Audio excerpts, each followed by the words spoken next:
আসসালামু আলাইকুম, hello viewers, সবাই কেমন আছেন? আশা করি সবাই ভালোই আছেন। তো সবাইকে শুভ বিকাল। এই যে একদম টুকরো ফেলে দেওয়া কাপড় দিয়ে এই টপ জামাটা বানাই নিলাম। তো এটা হচ্ছে 2-3 বছরের বাচ্চা পরতে পারবে এরকম সাইজের একটা টপ জামা। তো একদমই ফেলে দেওয়া কাপড় দিয়ে এটা বানানো, টুকরো কাপড় দিয়ে।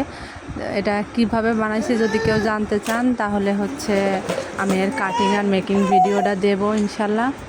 তো যদি জানতে চান তাহলে কমেন্টে জানায়েন। আর সবাই চেষ্টা করবেন আপনারা বানাইলে পরে এই যে জয়েন্টগুলো পড়ছে এখানে একটু লেস টেস দিয়ে বানানোর জন্য, তাহলে পরে হচ্ছে আরও সুন্দর লাগবে। আমার কাছে লেস ছিল না, যার জন্য আমি দিতে পারিনি। তো আপনারা চেষ্টা করবেন একটু লেস দিয়ে বানানো, তাহলে জিনিসটা দেখতে আরও সুন্দর লাগবে।